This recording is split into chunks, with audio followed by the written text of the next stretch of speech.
अस्सलाम वालेकुम मेरे अजीज़ दोस्तों, बुज़ुर्गों, साथियों, माँ बहनों।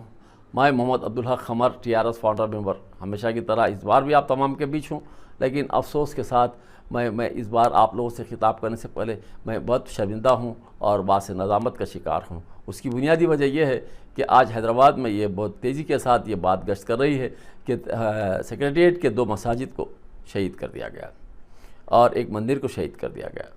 ये बात सुनने के बाद मुझे यकीन नहीं हो रहा है कि जो हमारे चीफ़ मिनिस्टर साहब हैं KCR साहब, वो कल तक के जिस वक्त तेलंगाना रियासत के आप जब प्रेसिडेंट थे उस वक्त आपके तहारीर में आपकी ज़बान नहीं सूखती थी कि यानी कि निज़ाम सरकार के नाम से और मुसलमानों की जो परेशानियों को ज़ाहिर करते हुए मुसलमानों को खुशहाल रखने के लिए हर वहतुल इम्कान कोशिश करने के लिए आपने वादे करते रहे और वादों के ऊपर आप अमलावरी के भी आपने तमाम को एक अपना वर्ड दिया और आपने तमाम को ये बात के अंदर कॉन्फिडेंस में लिया कि आप जिस वक्त तेलंगाना राष्ट्र समिति जब वजूद में आएगी और जब गवर्नमेंट फॉर्म करेगी तो ज़रूरी तौर पर आप तमाम मुसलमानों के साथ और इंसाफ होगा और तमाम यानी कि जो सेकुलर जमात जिसको कहना चाहिए वो सेकुलर जमात रहेगी।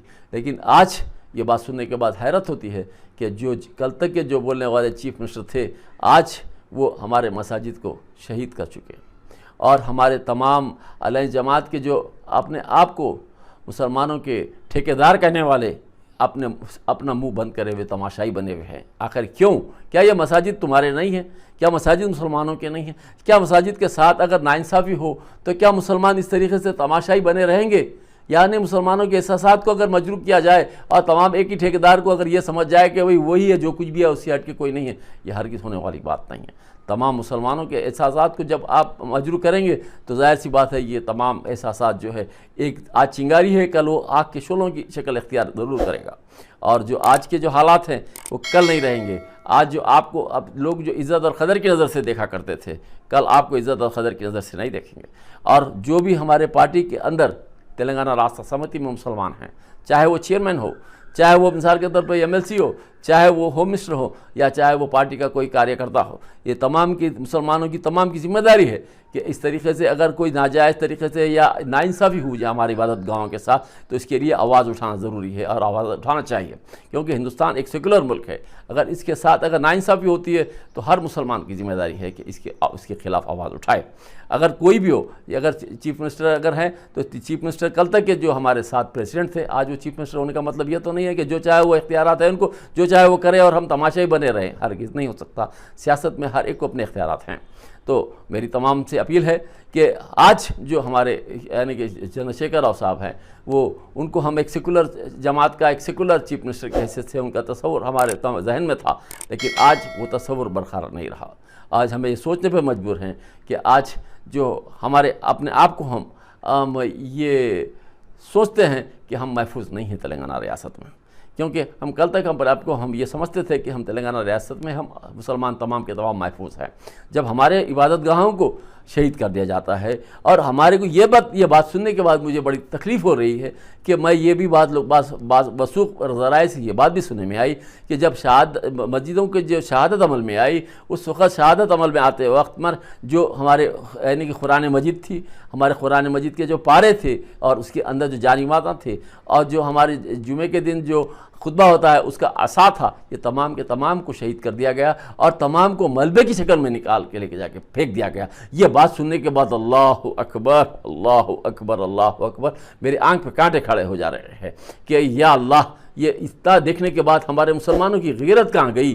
हमारे मुसलमानों के पास वो जज्बा कहाँ गया? वो ईमान कहाँ गया कि इतनी बातें सुनने के बाद ये पार्टी से मुंसलिक रहे या ये पार्टी के अंदर अपने आप को ईमान की हरारत को ख़त्म करके अपने आप को बिल्कुल एक ग़ुलाम की हैसियत से रहे? क्या इनको मरना नहीं है? क्या ये मुसलमानों को ज़िंदा नहीं रहना है? ज़िंदा ही रहना है सारी ज़िंदगी, क़यामत के बोरिया यानी कि आखिर में इनको उठाना है? क्या है आखिर? जबकि मिसाल के तौर पर ये इतना बड़ा वाक़या होने के बाद आज हमारे मुसलमान आगे ग़ीरत कहाँ गई जो इस तरीके से नमूना तमाशाई बने हुए हैं।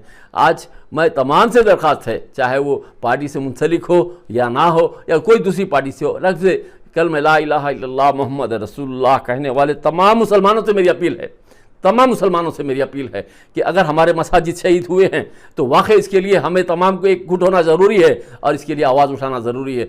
हम जिस जमात को हम अपनी जमात समझ के, जिसको हम सियासी जमात समझ रहे हैं, अगर वो सियासी जमात अगर हमारे लिए अगर नुकसानदेह साबित होती है तो हमारा तमाम का काम है कि आज ही हमको फैसला करना है कि हम कोई दूसरी सियासी जमात को आज नहीं पैदा करना है, ताकि हमारे अपना बैनर हो, अपनी सियासी जमात का एक महवर हो जिसके ऊपर हम अपने आप को एक तरीके से सही इस्लामी जमात को लेके हम एक सियासी जमात बनाएंगे और वो सियासी जमात को लेके हम अपना परचम लहराएंगे और अपने मकासद को पूरे करेंगे। अगर इस तरीके से जिसको हम अपना रहबर समझ के चल रहा है, वो रहबरी अगर मिसाल के तौर पे लेके जाके हम गारत के गड़े में डाल रहा है तो ऐसी रहबरी के ऊपर लानत है। हम ऐसी रहबरी को हम नहीं मानते। कल तक के जो आज हमारी सियासी जमात में जो हमारे अलग जमात है, वो आज हमारे जो मोहम्मद सलीम साहब हैं जो चेयरमैन हैं, वो 15 साल से, इससे पहले भी 10 साल चेयरमैन रहे, फिर उसके बाद में भी आज जब इनकी इजाज़त के बगैर चेयरमैन नहीं बने, हमारे अलग जमात के बगैर उन्होंने चेयरमैन नहीं बने। जब उन्हें चेयरमैन बनने के बाद उनको मालूम है कि तमाम के तमाम एक दूसरे के साथ एक ही हमाम के नंगे हैं तमाम के तमाम, उसके बाद आज उनकी और इनकी आपस में तालमेल में कुछ यानी कि पता नहीं क्या वजह हो गई कि आज उनको निकाल के दूसरे एक अच्छे काबिल आदमी को रखने की चेयरमैन की गुफ्तगू कर रहे हैं। लेकिन मुझे ये समझ में नहीं आ रहा कि आपको सेक्रेटरीट बोलने के लिए क्या हो गया, कमिश्नरेट बोलने के लिए क्या हुआ, आपको जुडिशरी पावर देने के लिए बोलने के लिए क्या हुआ? क्या आपको ये बात नहीं मालूम है? क्या कब तक इस तरीके से औकात की जायदादों को खाने के लिए आप लोग कब तक अपने मफाद हासिल को सामने रखते हुए इस तरीके की गुफ्तगू करेंगे जो कि हर वक्त अपने ही मफाद की बात हो? अल्लाह की जायदादों की हिफाजत की सोचो। अगर आप हाकिम हैं तो आप हाकिम हैं तो हिकमत जो है आपकी आप क़ौम और मिलत के लिए इस्तेमाल करो। इस तरीके से मत करिए जिस तरीके से आज आप कर रहे हैं। अल्लाह आपको और आपकी औलाद को सेहत और तंदुरुस्ती के साथ अच्छा रखे। अगर मिसाल के तौर पर कौम के लिए अच्छा सोचते हैं, अगर आप कौम के लिए अच्छा नहीं सोचते हैं, कौम को बर्बाद करना चाहते हैं, तो अल्लाह आपको, आपकी औलाद को, औलाद तमाम को तबाह और तराश कर दे। मेरी ये दुआ है आप लोगों से, या बदुआ समझिए आप, क्योंकि आज जो हमारे हालात हैं ये इंतहाई ख़राब हालात है। आज हम इस तरीके से आज खामोश बैठेंगे तो कल आने वाले हालात क्या बनने वाले हैं नहीं मालूम।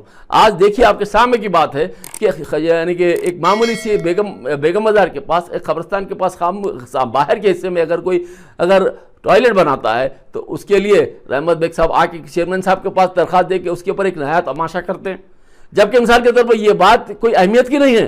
टॉयलेट फुटपाथ पे बन रहा है, उसके लिए आपकी पार्टी के लोग आके चेयरमैन साहब के पास एक दरखास्त देके वहाँ पर एक हंगामा या माहौल बनाते, जबकि आपकी मसाजिद को शहीद कर दिया गया, आपके मसाजिद के साथ बेहुरमती हुई, आपके मसाजिद के पारे को, कुरान मजीद को तमाम को निकाल के एक मलबे की तरह फेंक दिया गया।